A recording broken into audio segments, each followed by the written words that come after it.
Ma'am আমাদের সাথে। Hello, শোনা যাচ্ছে আমায়?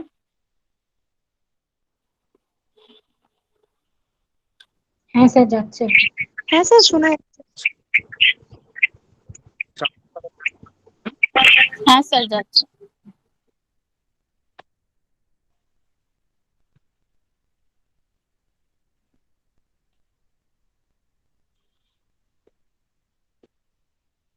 আমরা তাহলে আজকে করছি।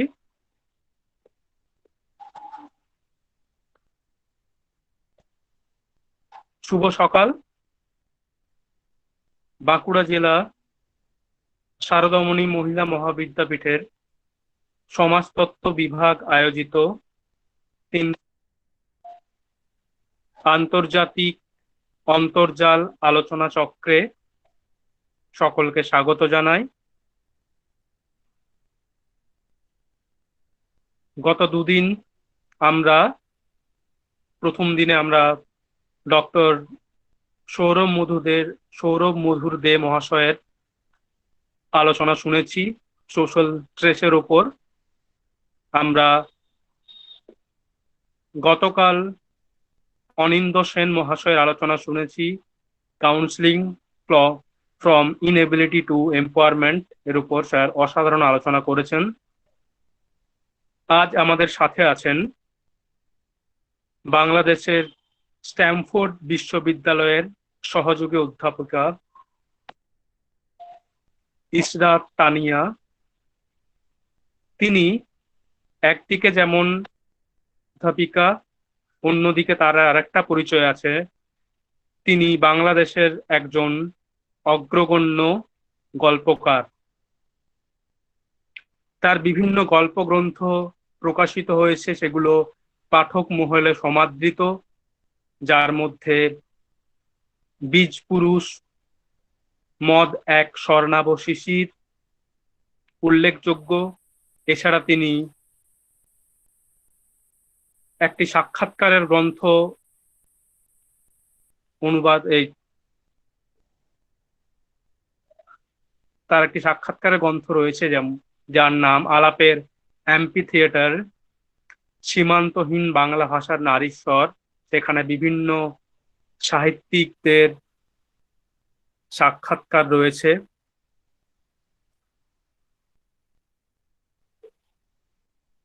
আজকের আলোচনার বিষয় সোশ্যাল রেসপন্সিবিলিটিস অফ সিটিজেন্স, অর্থাৎ নাগরিক হিসাবে আমাদের কি কর্তব্য।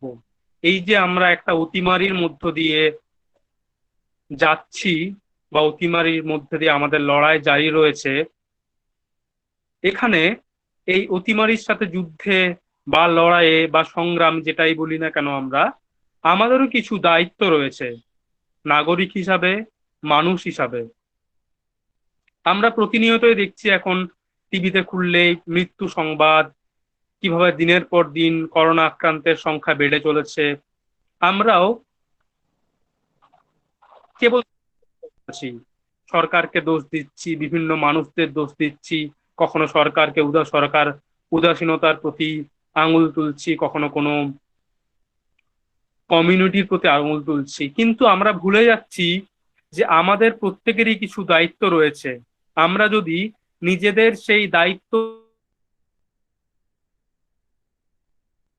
তাহলেও কিন্তু করোনাকে অনেক বিশেষ কিছু বলবো না এই বিষয়ের উপর করার জন্য আলোচনা মাননীয়া ইশরাত তানিয়া মহাশয়কে আমি আমন্ত্রণ জানাচ্ছি। ম্যাডাম, ম্যাডাম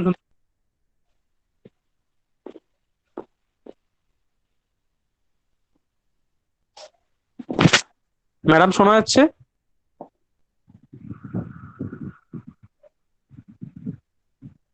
হ্যালো, শোনা যাচ্ছে আমাকে এবার ক্লিয়ার?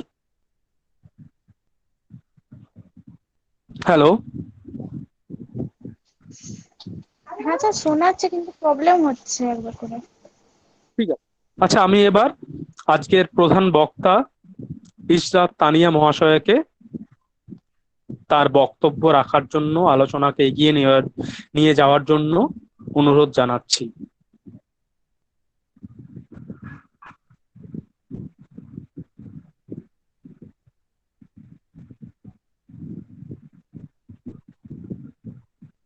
ম্যাডাম।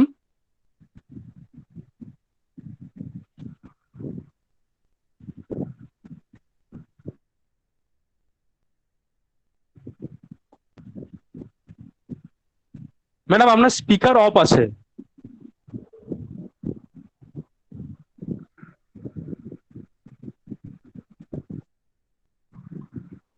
আনমিউট করেছি, শোনা যাচ্ছে? হ্যাঁ শোনা যাচ্ছে, এবার শোনা কথা যাচ্ছে। শোনা যাচ্ছে। সিগারেট অফ করে দাও।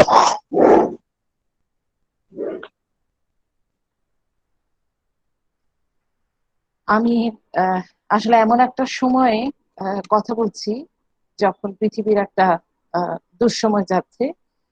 তো সেই সমস্যাটা চিহ্নিত করা, ভালোভাবে পর্যবেক্ষণ করা, বিশ্লেষণ করা এবং সেই সমস্যাটা কিভাবে সাহসের সাথে সমস্যাটা জয় করা যায়, একটা সমাধানের পথে যাওয়া যায়, তো সেসব নিয়ে আসলে কথা বলার একটা সুযোগও তৈরি হয়েছে।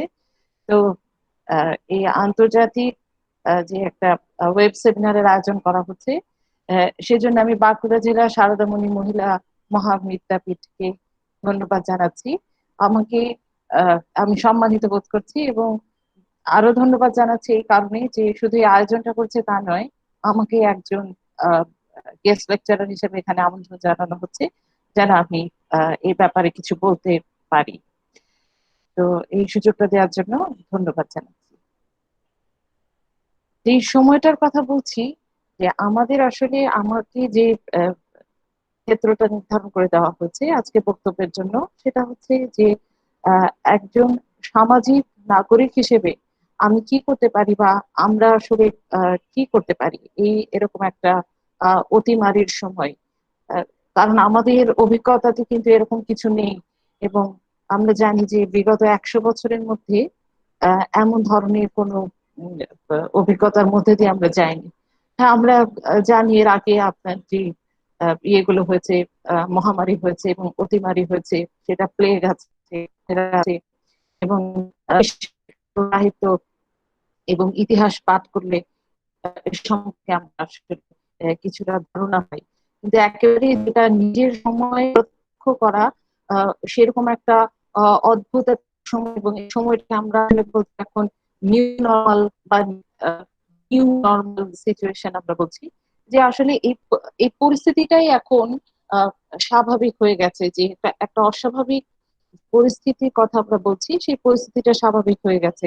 তাহলে আসলে পরিস্থিতিটা কি, যে করোনা ভাইরাস একটা একটা এমন ধরনের একটা ভাইরাসের আবির্ভাব ঘটলো যে সেখানে মানে পৃথিবীর লক্ষ লক্ষ মানুষ মরে যাচ্ছে, সারা পৃথিবী জুড়ে আপনার এই ভাইরাসটা ছড়িয়ে পড়ছে এবং দেখা যাচ্ছে যে শুধুমাত্র স্বাস্থ্য খাত না, এটা একেবারে জীবনের এমন কোনো পর্যায়ে নেই, সেটা আপনার অবশ্যই আন্তর্জাতিক ভাবে মানে ব্যক্তিগত, তারপর হচ্ছে আপনার জাতীয় পর্যায়ে এবং আন্তর্জাতিক পর্যায়ে। হ্যালো ম্যাডাম, একটু ইন্টারাপ্ট করছি।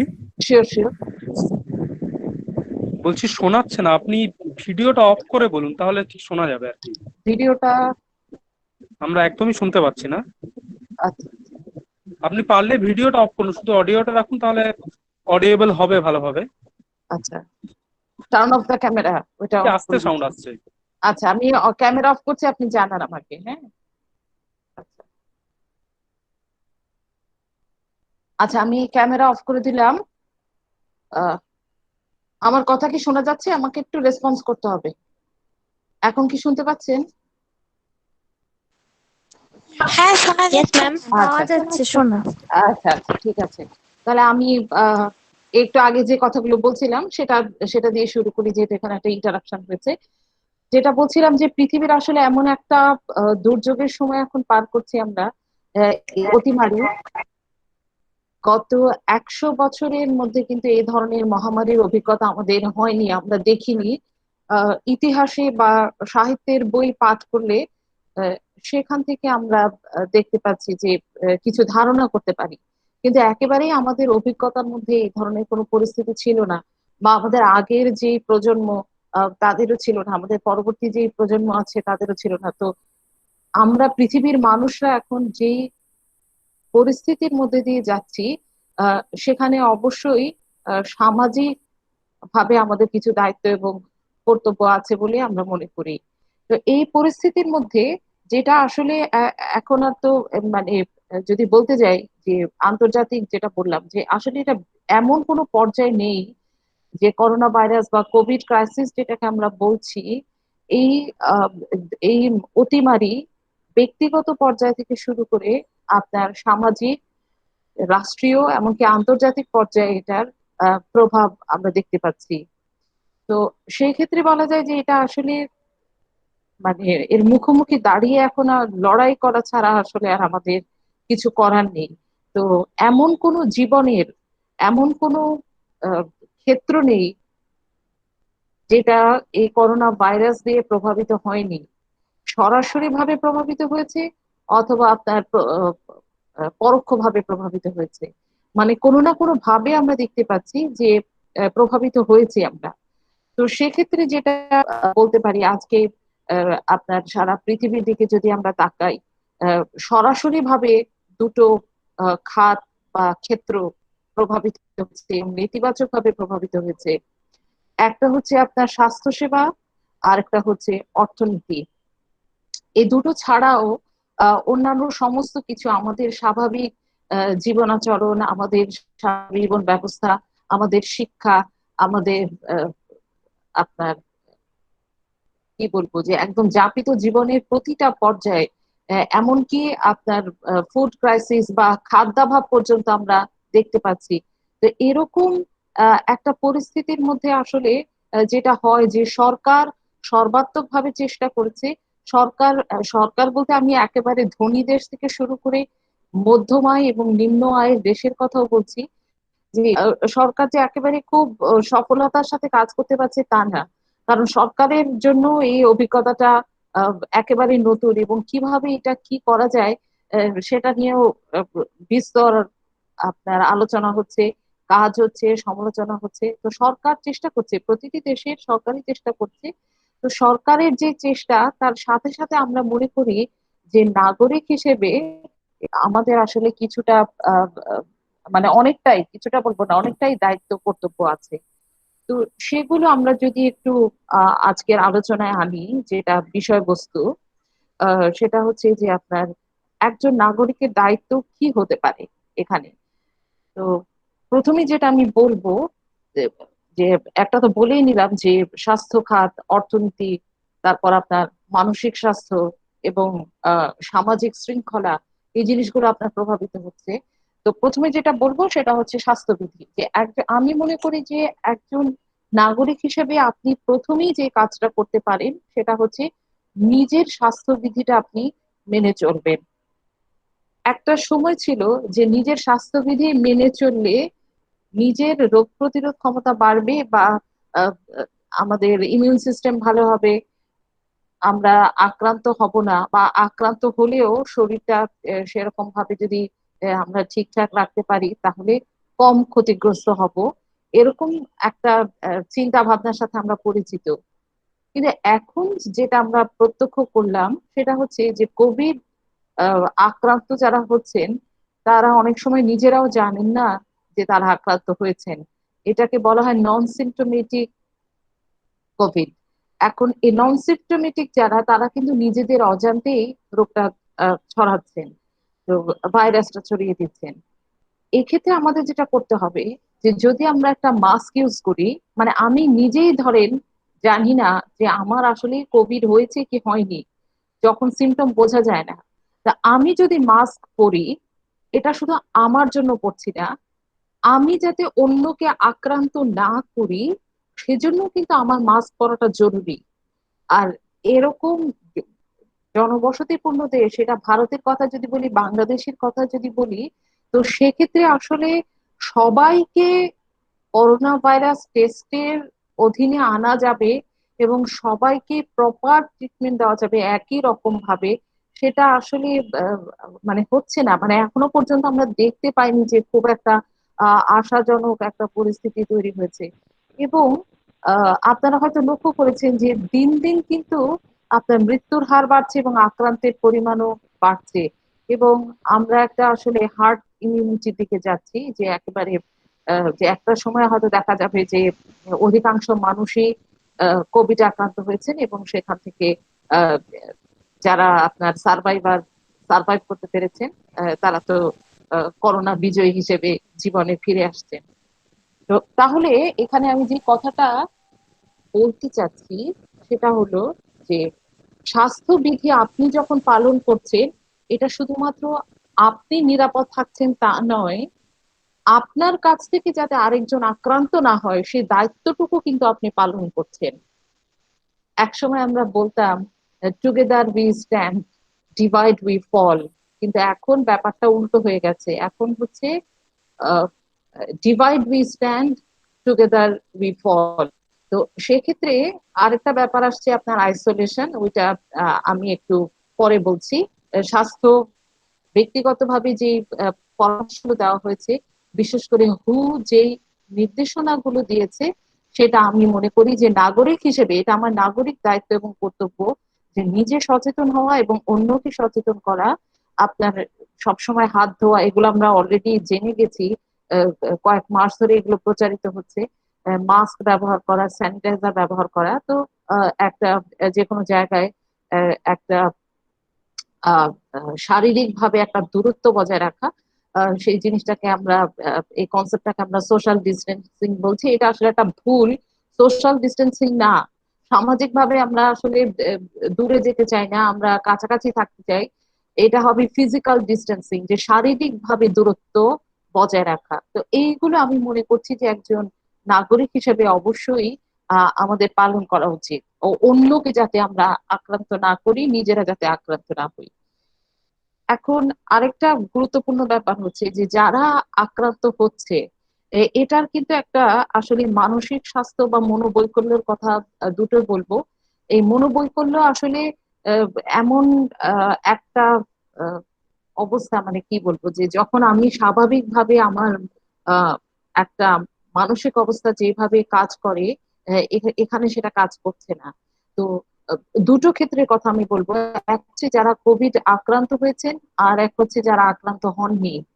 যারা আক্রান্ত হয়েছেন তাদের কিন্তু তাদের প্রতি আমাদের মানবিক হতে হবে, তাদের প্রতি আমাদের সদয় হতে হবে। এখানে একটা টেন্ডেন্সি দেখা গেছে যে যাদের আপনার কোভিড হচ্ছে, ওরা সামাজিক ভাবে হেয় প্রতিপন্ন হচ্ছে। মানুষ তার অকারণ কৌতূহল প্রদর্শন করছে এবং বলা হচ্ছে যে মানে একেবারে কি বলে যে আহ, আহ, অনেকটা টাকা ব্যবহার করছি ইতিবাচক ভাবে, যে এক ঘরে করে ফেলা, যে না ওর সাথে কথা বলা যাবে না, ওর সাথে কোনো কন্ট্যাক্ট করা যাবে না, মানে একটা সামাজিক ভাবে যেন একটা আরেকটা ক্রাইসিসের মধ্যে আপনার পড়তে যাচ্ছে। এখন এই কোভিড আক্রান্ত যে পরিবার, এবং আসলে কি যে এই পরিবারে দেখা যায় যে শুধু একজন আক্রান্ত হচ্ছে তা না, এখানে একটা সম্ভাবনা আছে যে পরিবারের প্রায় সবাই বা বেশিরভাগ সদস্য আক্রান্ত হচ্ছে। তো এই যে আপনার কোভিড আক্রান্ত হচ্ছে, এই আক্রান্তদের প্রতি আমরা যেন মানবিক হই, এটাও কিন্তু আমাদের একটা দায়িত্ব, আমাদের কর্তব্য। আমরা জানি না যে আজকে আমি সুস্থ আছি, আমি আক্রান্ত নই, আমি কালই যে আক্রান্ত হব না, আহ সেটা কিন্তু কোনো নিশ্চয়তা নেই। এবং এখানে একটা স্বাস্থ্যবিধি আপনার বলা হচ্ছে যে সেইটা যদি আমরা মেনটেন করতে পারি তাহলে কিন্তু এই কন্টামিনেশন বা এই সংক্রমণটা আপনার এড়িয়ে যাওয়া সম্ভব। তা আমরা যেন সদয় হই তাদের প্রতি, আমাদের আচরণটা যেন অমানবিক না হয়ে যায় যারা আপনার কোভিড আক্রান্ত। এরপর যেটা বলছি যে যারা আসলে কোভিড আক্রান্ত নয় তাদেরও মানসিক একটা সাপোর্ট আমরা দিতে পারি। সেটা হচ্ছে কিভাবে আমরা এটা আহ, মানে কি বলা যায় যে একটা অস্থিরতার সময় তো, তো সেক্ষেত্রে আমরা যেন আমাদের নিজেদের শারীরিকভাবে সুস্থ রাখার চেষ্টা করি, একটা সহজ স্বাভাবিক একটা জীবন যাপনের চেষ্টা করি। কারণ এখন বেশিরভাগটা সময় আমাদের ঘরে কাটাতে হচ্ছে, বাইরে আগে যে সময়টা আমরা একটা হোটেল, রেস্টুরেন্ট, এমনকি দোকান, সেটা বইয়ের দোকান হোক বা অন্য যে কোনো কিছু হোক, মানে বাজার, এই যে বাইরে যাওয়াটা একটা ইন্টারাকশন, সেগুলো যেহেতু বন্ধ হয়ে গেছে, ঘরে আমরা একটা বড় সময় আমরা কাটাচ্ছি। সেই সময়টা যাতে কোয়ালিটি টাইম স্পেন্ড হয় পরিবারের সবার সাথে, সেই চেষ্টাটা আমাদের করতে হবে। বিশেষ করে আমি ছাত্রীদের একটা কথা এখানে বলতে চাই, সেটা হলো যে পড়ালেখাটার মধ্যে কিন্তু আমাদের থাকতে হবে। আচ্ছা, এখন পড়ালেখাটা পরিস্থিতিটা যেহেতু স্বাভাবিক নয়, এখানে আসলে এই যে মনস্তাত্ত্বিক প্রসঙ্গে এখানে বলছি যে অস্বাভাবিক পরিস্থিতির মধ্যে পড়ালেখাটা আসলে মানে মন সংযোগ করাটা কঠিন, কিন্তু সেটা আমাদের একটু চেষ্টা করতে হবে। চেষ্টা করতে হবে কেন? কারণ পড়াটা থেকে আমরা কতদিন বিচ্ছিন্ন থাকবো আমরা এখনো আসলে বলতে পারছি না। আমাদের কোভিড ক্রাইসিসের অন্যতম একটা সমস্যা হচ্ছে অনিশ্চয়তা, আনসার্টেনটি, অস্পষ্টতা। মানে কাল কি হতে যাচ্ছে, আগামী মাসে কি হতে যাচ্ছে, তার পরের মাসে কি হবে। প্রেডিক্ট করছে জুলাই মাসে এমন হবে, অগাস্টে এমন হবে, সেপ্টেম্বরে এরকম হতে যাচ্ছে, শীতকালে আবার আরেক রকম হবে। তো এই যে একটা পরিস্থিতি, তাহলে একটা জাতি কি লেখাপড়া থেকে বিচ্ছিন্ন হয়ে যাবে? এটা হচ্ছে প্রথম কথা। দ্বিতীয় কথা হচ্ছে যে পড়ালেখাটা তো একটা মনোসংযোগের ব্যাপার, একটা প্র্যাকটিসের ব্যাপার। যদি আপনি পড়ালেখা থেকে বিচ্ছিন্ন হয়ে যান বা দূরে সরে যান, পরে যখন আপনি আবার পড়ালেখাটা শুরু করবেন, দেখবেন আপনার পড়তে একটু অসুবিধা হচ্ছে। মানে আপনি সেই মনোযোগটা দিতে পারছেন না, কারণ এটা তো যেটা বলছিলাম যে একটা চর্চার ব্যাপার, একটা প্র্যাকটিসের ব্যাপার। হঠাৎ করে যখন বইটা খুলবেন তখন আর পড়াতে মন বসবে না, পড়াটা মনে হচ্ছে বুঝতে পারছেন না, একটা বিচ্ছিন্নতা, একটা মানে এটার সাথে আপনার যে সংলগ্নতা ছিল সেই জিনিসটা যদি কেটে যায়, সেটা কিন্তু সমস্যা হবে। তো আমি মনে করি যে ছাত্রদের উচিত এক্ষেত্রে কিছুটা হলেও যেটা স্বাভাবিক পর্যায়ে যেটা হতো পড়ালেখা সেটা তো হচ্ছে না, কিন্তু পড়ালেখা থেকে একেবারেই যেন বিচ্ছিন্ন না হয়ে যায়, সেটা একটা নিজের থেকেই কিন্তু একটা চেষ্টা করতে হবে। আর তার সাথে সাথে পরিবারের অন্য যারা আছে তাদের সাথে আহ, বিভিন্ন কাজে কর্মে পার্টিসিপেট করতে হবে। এইগুলো যদি করা যায় তাহলে আমার মনে হয় যে একটা কোয়ালিটি টাইম যাবে। এছাড়া যার যার আহ, আপনার বাড়ির ভেতরে যদি আহ, অবসর কাটানোর জন্য যার যে প্রিয় শখ আছে বা হবি আছে, সেটা চর্চা করা যেতে পারে। সেটা একটা বই পড়া হতে পারে, সেটা একটা গাছ লাগানো, বাগান করা থেকে শুরু করে আপনার যে আহ, মানে যেভাবেই আপনি মনে করেন যে না সময়টা কাটাবেন, সেটা কাটানো যায়। আর স্বাস্থ্যবিধির মধ্যে যেটা বলেছি যে শারীরিক ভাবে আপনি যদি মনে করেন যে না একটা এক্সারসাইজ করা দরকার বা কিছু, যেমন করে বাইরে যেতে পারছেন না, এটাও কিন্তু আপনি হয়তো মনে করছেন যে আপনি তো ভালো আছেন বা আসলে আপনি এক্সারসাইজ করছেন, এটা আপনাকে একটু আহ, নাগরিক হিসেবে একটু বড় করে যদি আপনি চিন্তা করেন যে সবার যদি স্বাস্থ্যটা ভেঙে যায়, সবার যদি মনটা আপনার মনোবৈকল্যে সবাই যদি আক্রান্ত হয়, সবাই মানে একটা ম্যাসিভ মানুষের কথা বলছি, তখন কিন্তু আসলে এটার এফেক্টটা অনেক বড় হয়। এবং সেটা আসলে আমরা কতটুকু সামলে উঠতে পারবো, একটা রাষ্ট্র কতটুকু সামলে উঠতে পারবে, এই পৃথিবী কতটুকু সামলে উঠতে পারবে, সেটাও কিন্তু একটা গুরুত্বপূর্ণ ব্যাপার বলে আমি মনে করি। এরপর আমি যে প্রসঙ্গটা বলবো সেটা হচ্ছে যে অর্থনৈতিক ভাবে আমরা একটা কি বলবো একেবারে যাকে বলে বিপর্যয়ের মুখোমুখি হচ্ছি। এবং আমরা এক একবার এক এক ধরনের চিত্র দেখতে পাচ্ছি।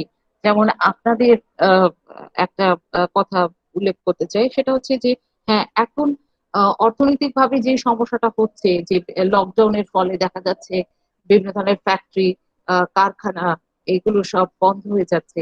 এবং বন্ধ হয়ে যাওয়ার ফলে এই যে রাতারাতি একটা লকডাউন ঘোষণা করা হলো, এবং এর পরিস্থিতিতে কি হলো যে মানুষ যে যাদেরকে আমরা আপনার শ্রমিক বলছি, যারা এক রাজ্য থেকে আরেক রাজ্যে আপনার গেছেন, তাদের এটা আমরা প্রত্যক্ষ করেছি যে কিভাবে তাদের সাথে কেমন আচরণ করা হয়েছে।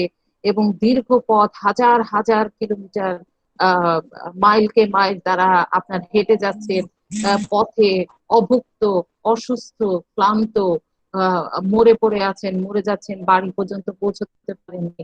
এখানে শিশু আছে, এখানে নারী আছে, এখানে যুবক আছে। এই যে একটা পরিস্থিতি, এবং এখানে কিন্তু দেখা যাচ্ছে যে দুটো এফেক্ট। একটা তো হচ্ছে আপনার যে মানব সম্পদের, যেটা বলবো যে একেবারেই তো এখানে এটা একটা অমানবিক আচরণ করা হয়েছে তাদের সাথে। এটা আরেকটা হচ্ছে মানে আসলে পরিস্থিতিটা যেটা বলছিলাম যে সরকারের কথা, যে আসলে সরকার নিজেও তো জানে না যে কিভাবে কি করতে হবে, বা এটার আফটার ইফেক্ট কত দূর হবে, এটা দীর্ঘমেয়াদী কতটুকু প্রভাব বিস্তার করতে পারে। সেই সিদ্ধান্তগুলো আসলে নেওয়ার সময় আরেকটু বেশি চিন্তা ভাবনা করা উচিত। তো কলকারখানার চাকাটা যদি বন্ধ হয়ে যায়, আপনার জিডিপির কথা যদি বলি, যে আপনার গ্রস ডোমেস্টিক প্রোডাকশন, সেটা আপনার এফেক্টেড হচ্ছে, পার ক্যাপিটা ইনকাম, মাথা পিছু যে গড় আয় সেটা কমে যাচ্ছে।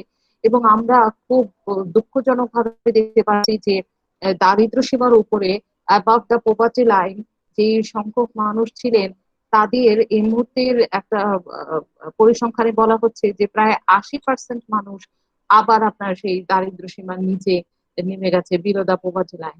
তো এই যে একটা কি বলবো যে অর্থনৈতিক ভাবে সামর্থ্য হারিয়ে হারিয়ে ফেলছেন মানুষগুলো, তাদের আবার এই অর্থনৈতিক সামর্থ্য ফিরিয়ে দিতে কতদিন লাগবে, এটা আসলে সরকারের এবং আহ, আহ, বেসরকারি এবং ব্যক্তিগত বিভিন্ন প্রচেষ্টা কতটুকু জুৎসই হবে, কতটুকু দ্রুত কার্যকর করা যাবে, এবং কি ধরনের ব্যবস্থা নেওয়া হবে, এই সমস্ত কিছুর উপরই আসলে আহ নির্ভর করছে। তো আমরা আহ, এখনো পর্যন্ত আসলে বলতে পারছি না যে লকডাউনের ফলে আপনার কি হচ্ছে পরিস্থিতিটা। কিন্তু আমি যে কথাটা বলবো যে এখানে আসলে লকডাউন যেটা আপনি আহ, বলতে পারেন যে সামাজিক, অর্থনৈতিক ভাবে যে সমস্যাগুলো হচ্ছে, একজন নাগরিক হিসেবে আপনি সেটা কিভাবে সেটার সাথে যুক্ত হতে পারেন, বা কিভাবে আপনি সেটা, আপনার দায়িত্ব কর্তব্যটা কি হতে পারে। কারণ অর্থনীতির এই বিষয়গুলো তো মূলত হচ্ছে আপনার সরকারি সিদ্ধান্ত, এবং আহ,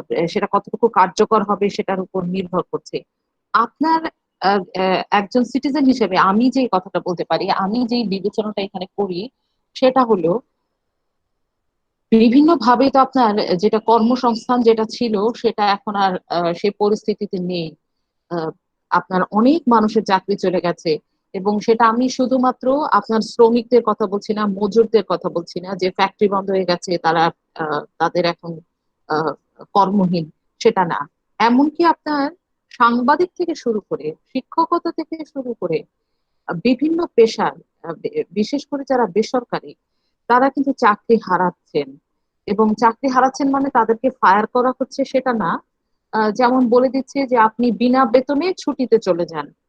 তার মানে আমি তো ছুটি চাইনি, আমাকে ছুটিটা দেয়া হচ্ছে যে উইদাউট পে। তার মানে আমাকে আসলে বেতন দেওয়ার মতো সামর্থ্য সেই অর্গানাইজেশনের বা সেই ইনস্টিটিউশনের, সেই প্রতিষ্ঠানের নেই। এরকম যদি অবস্থা হয়, তাহলে যে মানুষটা আপনার যে বেতনটা পেতেন, সেটা একেবারেই পুরোটাই যদি বন্ধ হয়ে যায়, আহ, তার অবস্থাটা আসলে কি হবে, পরিণতিটা কি ভয়ানক হতে পারে। তার বাসা ভাড়া, খাবার, অন্যান্য যে খরচ, চিকিৎসা, এই যে একটা মানে একটা সংকটের মুখে এসে পড়ছে, একটা ক্রাইসিসের মধ্যে দিয়ে যাচ্ছে, সেখানে কিন্তু নাগরিক হিসেবে আমাদের উচিত তাদের পাশে দাঁড়ানো। এবং এখানে নাগরিক বলতে আমি ব্যক্তি মানুষের কথা তো বলছি বটে, যে আপনার যে কমিউনিটি আছে সেটা সার্ভ করতে পারেন। নিজস্ব ভাবে আপনি যদি তাদের একটু খাবার দিয়ে সহায়তা করেন, আপনার প্রতিবেশী কি অবস্থায় আছে সেটা যদি আপনি একটু খেয়াল করেন, এটা আমার মনে হয় অনেক বড় একটা উপকার হয়। যে 10টা পরিবার যদি 10টা পরিবারের পাশে দাঁড়ায়, আমার মনে হয় যে এই সংকটটা সাময়িক ভাবে হলেও কিন্তু আমার মনে হয় যে কিছুটা আহ, মোকাবেলা করা সম্ভব। দ্বিতীয়ত আমি আরেকটা কথা বলবো, সেটা হলো যে নাগরিকদের যে দায়িত্ব কর্তব্যের কথা বলছি, আমরা তো আসলে একটা সমাজের মধ্যে আছি।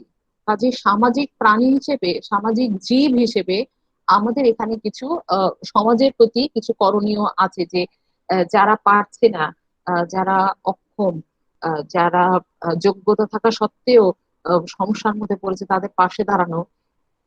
আমরা তো দাঁড়াবোই, তার সাথে সাথে কর্পোরেশন যেগুলো আছে, বিজনেস অর্গানাইজেশন, তাদেরও কিন্তু এসব মানুষের আর্ত মানবতার পাশে দাঁড়ানো উচিত। আচ্ছা, কেন বলছি? কারণ একটা আহ ব্যবসা প্রতিষ্ঠান কিন্তু সমাজের বাইরে নয়।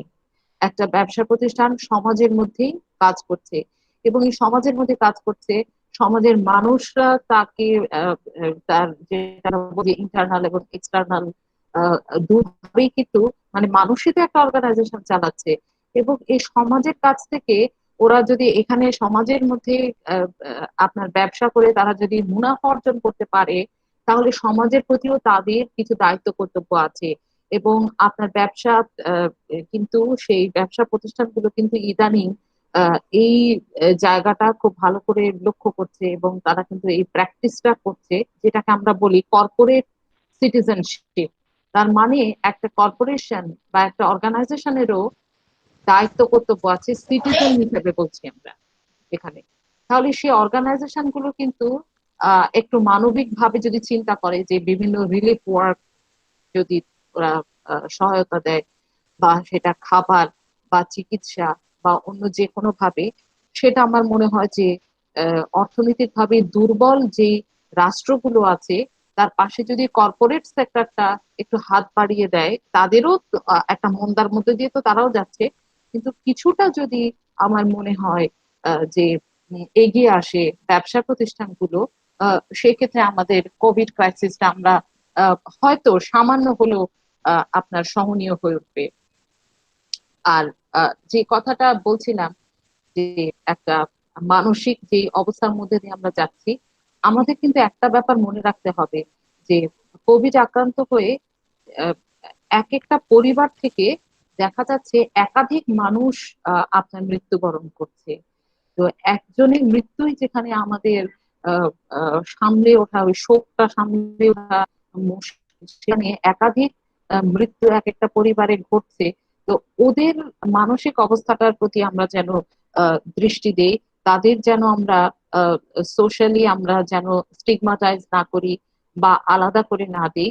তাদের সাথে হয়তো আমরা সামাজিক ভাবে সে যোগাযোগটা করতে পারি না, কিন্তু আমরা যেন তাদের একটা মানসিক সাহচর্য দিই। এটা আমার মনে হয় যে নাগরিক হিসেবে আমাদের দায়িত্ব। এছাড়া আরেকটা কথা আমি এখানে বলতে চাই, সেটা হচ্ছে যে আহ, যারা প্রবীণ আছেন, যারা অসুস্থ, কিংবা আহ, যারা আপনার শিশু, এদের কিন্তু একটা মানবিক শিক্ষা দিতে হবে। এবং এখানে একটা আহ, কথা বলা হচ্ছে যে সামনে হয়তো এরকম হবে যে আইসোলেশনে থাকতে থাকতে মানুষের অবস্থাটা এমন হবে যে মানুষ আসলে যূথবদ্ধ ভাবে, দলগত ভাবে যে সমস্যাগুলো মোকাবেলা করে টিকে এসেছে যুগে যুগে, একেবারে যেটা আমরা বলছি সার্ভাইভাল অফ দ্য ফিটেস্ট, ওই সময় থেকে যে গোষ্ঠীবদ্ধ ভাবে মানুষ যে বেঁচে ছিল, সেটা তো আর এখন হচ্ছে না। কিন্তু আমরা হাতে হাত না রাখতে পারলেও আমরা যেন মানুষের মানসিক ভাবে পাশাপাশি থাকি। এবং শরীরের ইমিউনিটি সিস্টেম, যেটা বলছি যে শিশুদের ক্ষেত্রে এটা কিন্তু খুব জরুরি। বাচ্চারা এখন ঘর থেকে বেরোতে পারছে না, তারা বিভিন্ন ধরনের অসুবিধার মধ্যে আছে। হয়তো তাদের মধ্যে একটা ছোট বাচ্চাদের ডিপ্রেশন, ওরা তো মন খারাপ হলে সেভাবে বলতেও পারে না, বা তাদের অসুবিধার কথাটা বলতে পারে না। আমরা যেন এই জিনিসটা খেয়াল করি যে আগে তাদের স্বাস্থ্য, তারা যাতে একটা এক্সারসাইজ করে, সেটা যোগ ব্যায়াম হতে পারে, একটা ভালো ফুড হ্যাবিট তৈরি করে দেয়া বাচ্চাদের মধ্যে, এবং অবশ্যই তারপর পরিবারের অন্যান্য সবার কথাও বলছি। তো এইভাবে দেখা যাচ্ছে যে একেবারে ব্যক্তিগত পর্যায় থেকে আমরা নাগরিকরা যদি চিন্তা করি, সেটার শারীরিক আহ, আহ, ভাবে নিজেকে আপনার ফিট রাখা, মানসিকভাবে যতটুকু সম্ভব নিজের কি বলবো মানসিক স্বাস্থ্যের দিকে খেয়াল রাখা, এবং সামাজিকভাবে অন্যকে একটা মানসিকভাবে একটা সাহচর্য দেয়া, এগুলো যদি আমরা করতে পারি, সেটা আমি একজন মনে করি যে এই কোভিড ক্রাইসিসে নাগরিক যে দায়িত্ব এবং কর্তব্য, সেটা কিছুটা হলেও একটা মানুষ পালন করতে পারে। তো আমি আহ মোটামুটি আজকের আলোচনাটা আপনার শেষ করে এনেছি। চাইলে তো আলোচনা আরো দীর্ঘায়িত করা যায়, যে লকডাউন ইস্যু নিয়ে যদি বলি, যে বিভিন্ন ধরনের রোলিং লকডাউন গুলো হচ্ছে, একদিকে লকডাউন করা হচ্ছে, আরেকদিকে একটু শিথিল করা হচ্ছে, বা নানাভাবে বিভিন্ন ভাবে চেষ্টা করা হচ্ছে, আমরাও চেষ্টা করছি। এবং আহ, আহ, বিভিন্ন রকম অনলাইন যে ব্যাপারটা দেখতে পাচ্ছি, যেমন আজকে আপনাদের যে সেমিনারটা হচ্ছে, যে যেটা আসলে ফিজিক্যালি করা যেত, সে এখানেও কিন্তু একটা অপরচুনিটি তৈরি হয়েছে। কাজে আপনি চাইলে সেই সুযোগটাও আপনি নিতে পারেন, যে বিভিন্ন রকম অনলাইন সেমিনার, তারপর হচ্ছে আপনার ওয়েবিনার, তারপর হচ্ছে বিভিন্ন ধরনের জুম মিটিং, কনফারেন্সিং, অনেক কিছুই হচ্ছে। এবং বিভিন্ন ভাবে নিজেকে একটু ব্যস্ত রাখা, এই যে এই কাজগুলো যদি আপনি করতে পারেন, আমার মনে হয় যে এটা শুধু ব্যক্তিক না, সামষ্টিক ভাবে মানে এটার একটা প্রভাব আছে। যদিও সমষ্টি তৈরি হয় ব্যক্তির মাধ্যমে, এখন এই প্রতি ব্যক্তি, প্রতিজন মানুষ যদি আপনার আহ, তার নাগরিক দায়িত্ব এবং কর্তব্যটা পালন করে, আমার মনে হয় যে এটার একটা সামষ্টিক ফলাফল পাওয়া যায়, এবং এটা বিশেষভাবে সমাজকে ইতিবাচক ভাবে আপনার সহায়তা করবে, যেন এই কোভিড ক্রাইসিসটা আমরা সংকটটা আমরা মোকাবেলা করতে পারি। তো আজকের আমি আলোচনাটা এখানেই শেষ করছি। শেষ করার আগে আমি ধন্যবাদ জানাতে চাই আহ, আহ, সেই সব স্টুডেন্ট, মানে আমি আসলে ছাত্রী কথাটা আলাদাভাবে আমি বলতে চাই না, এখন যেটা আপনার ভাষার বৈষম্যের যে কথাটা বলা হয়, যে লিঙ্গ বৈষম্য, আমি ছাত্রীদের আমি ছাত্রই বলি আসলে। তো তারা এতক্ষণ মনোযোগ দিয়ে ধৈর্য ধরে আমার কথাগুলো শুনলেন, তাদেরকে আমি ধন্যবাদ জানাচ্ছি। আর আমি ধন্যবাদ জানাই বাঁকুড়া জেলা সারদামণি মহিলা মহাবিদ্যাপীঠের আহ সমাজতত্ত্ব বিভাগকে, যে আমরা একটা আয়োজন করার জন্য, সেই আয়োজনে আমাকে আমন্ত্রণ জানানোর জন্য আমি ধন্যবাদ জানাচ্ছি। আহ যারা শুনলেন তাদেরকে আমার ধন্যবাদ।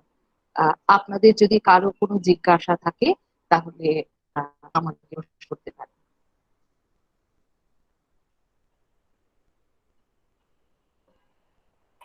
সে কারো কোনো প্রশ্ন থাকলে কমেন্ট বক্সে জানান প্রশ্নগুলো।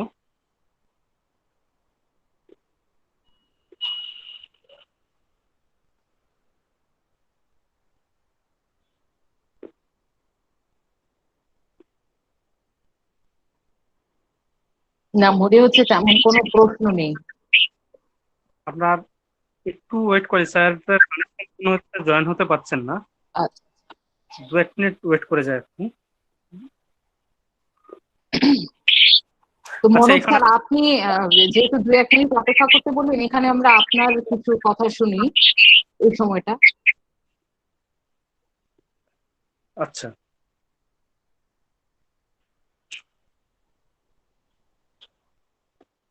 তো এই ওয়েবিনারে প্রথমে আমি ধন্যবাদ জানাই আমাদের সকল স্পিকারদের, যারা আমাদের জন্য সময় দিয়েছেন, যারা স্টুডেন্টদের উদ্দেশ্যে বলেছেন বা আমাদের সকলের উদ্দেশ্যেই এই সমস্যা বা এই সমস্যার বিভিন্ন দিক সম্পর্কে আলোকপাত করেছেন, সেখান থেকে বেরিয়ে আসার বিভিন্ন উপায়ের কথা বলেছেন, পন্থার কথা বলেছেন, তাদের সকলকে ধন্যবাদ জানাই। এই ওয়েবিনারের মূল উদ্দেশ্য ছিল আমার যে স্টুডেন্টদের জন্য একটা প্ল্যাটফর্ম দেওয়া, যেখানে তারা তারা যে সমস্ত শিক্ষক শিক্ষিকাদের সান্নিধ্য পেয়েছে বা যাদের পড়া শুনেছে, যাদের আলোচনা শুনেছে, সেখান থেকে বাইরে গিয়ে তাদের সামনে একটা লার্জার প্ল্যাটফর্ম তৈরি করা, যেখানে তারা বিভিন্ন দেশ বিদেশের বিভিন্ন ইউনিভার্সিটির বিভিন্ন বিশেষজ্ঞদের কথা শুনতে পারে, এবং তাদেরকে আরেকটু তাদেরকে আরো একটু বুস্ট করে দেওয়া, আর একটু এনার্জি দেওয়া, যাতে তারা এই লড়াইটার সাথে আরো লড়তে পারে, যাতে আরো মানসিক দিক থেকে তারা শক্তিশালী হতে পারে। আগের দিনই স্যার বা আজকেও ম্যাম বলেছেন যেটা, যে এই লড়াইটা শুধুমাত্র আমার একার লড়াই নয়, এই লড়াইটা আমাদের সাথে, এটা আমাদের লড়াই। অর্থাৎ আমি যেমন ম্যাম যেটা বললেন না, যে আমি আমাকে শুধু সেভ করছি না, আমি তার সাথে সাথে আমার চারপাশের মানুষজনদের সেভ রাখছি। আমি বাড়ি থেকে বেরোচ্ছি না, আমি মাস্ক ছাড়া বেরোচ্ছি না, আমি স্যানিটাইজ করছি রেগুলার ওয়াইজ। এর মানে হলো শুধুমাত্র আমি নিজেকে নিরাপদ রাখছি সেটা নয়, এর সাথে সাথে আমি কিন্তু আমি আমি আমার ফ্যামিলি মেম্বারদের প্রোটেক্ট করছি। এর সাথে সাথে আমি যাদের সংস্পর্শে আছি তাদেরকেও প্রোটেক্ট করছি। এবং এই লড়াইটার জন্য, এই যে লড়াইটা আমাদের জারি রয়েছে করোনার সাথে, বা আগামী দিনেও আমাদের লড়ে যেতে হবে, জানি না কতদিন পর্যন্ত এই লড়াইটা চলবে, কতদিনে আমাদের জয় আসবে।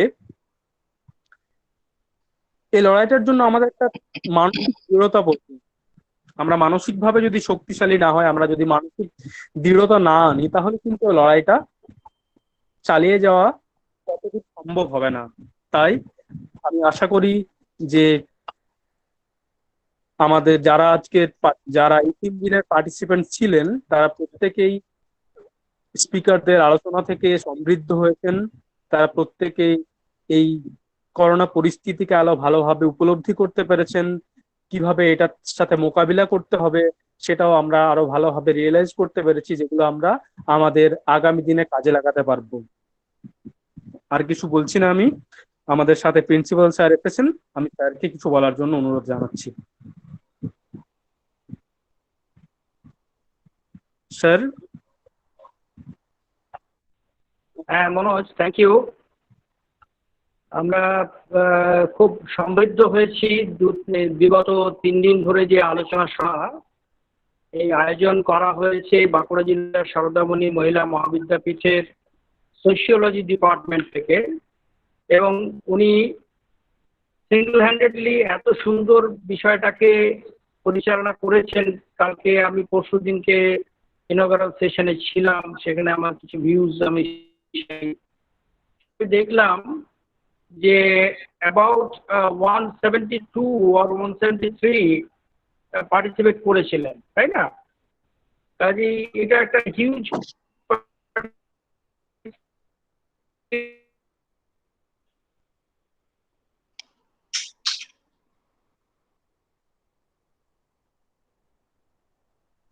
কি আমরা একটা চরম অবসাদের মধ্যে দিয়ে দিন কাটাচ্ছি।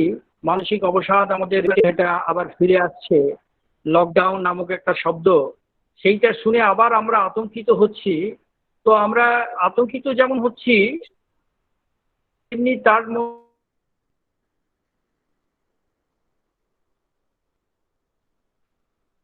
বিষয়টাও আমরা সোশিওলজিস্টের কাছ থেকে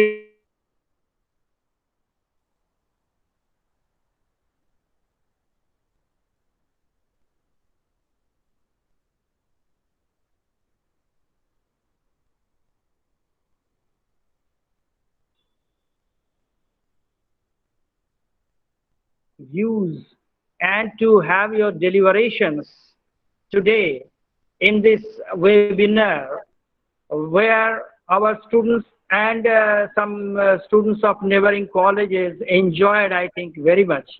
তো আপনাকে অসংখ্য অসংখ্য ধন্যবাদ। আর কিছুদিন আগে আমার একটি বাংলাদেশের ছাত্রী ছিল, ও এখান থেকে 3 বছর পরে ইংলিশে ও আবার চলে গিয়েছে ঢাকাতে। she enjoyed a lot. আমাদের কলেজের পরিবেশটা একটু অন্যরকম। আপনাকে আমন্ত্রণ রইল, কখনো যদি আপনি আসেন,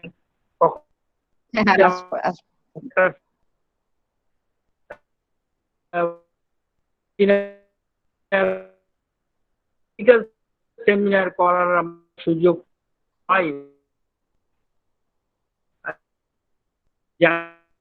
আমরা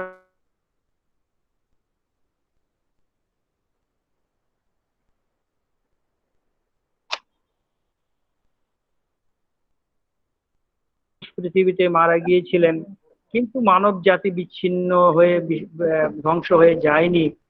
আরো অনেক মহামারী, অনেক কিছু এসেছে পৃথিবীতে। মানুষ থাকবে যতদিন সূর্য চন্দ্র থাকবে, যতদিন এই ধরনের পরিবেশটা পৃথিবীতে থাকবে, যে পরিবেশের মধ্যে দিয়ে জলবায়ু এবং মানুষের বেঁচে থাকার মতো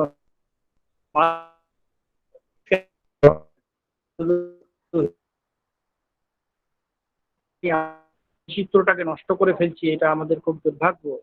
এটাকে আমাদের রাখতে হবে। সুতরাং সমস্ত জীব বৈচিত্র্য নিয়ে পৃথিবী চলতে থাকবে। এই সবুজ সুন্দর পৃথিবীটা আগামী দিনে আরো অনেক কিছু পাবে, অনেক কিছু দেবে মানুষ এবং জীব প্রাণীকে, উদ্ভিদ জগৎকেও। এই আশা রেখে আমি যে তিনজন অধ্যাপক অধ্যাপিকা 3 দিন ধরে অক্লান্ত পরিশ্রম করে আজকে এইটাকে সার্থক করলেন, তাদেরকে যিনি রয়েছেন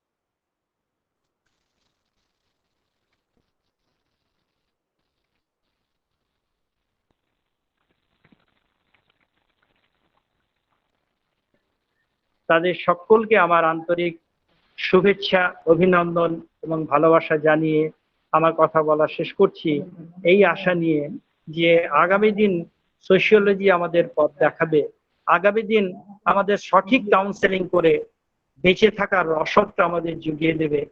so thank you very all. I end here and I declare the program closed.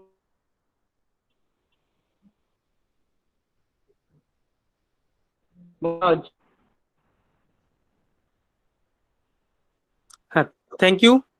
সকলকে ধন্যবাদ জানাই, ম্যাম স্যারদের আরো একবার ধন্যবাদ জানাই। হ্যাঁ স্যার, শুনতে পাচ্ছেন? হ্যালো। হ্যাঁ, শুনতে পাচ্ছি। হ্যাঁ, আচ্ছা, আরো একবার ইশরাত তানিয়া ম্যাডামকে, আগের দিনের স্পিকার অনিন্দ সেন মহাশয় এবং সৌরভ মধুর স্যার মহাশয় এবং আমাদের প্রিন্সিপাল সিদ্ধার্থ গুপ্ত মহাশয়কে ধন্যবাদ জানিয়ে এই আলোচনা চক্র এখানেই শেষ করছি। ধন্যবাদ, সকলে ভালো থাকবেন।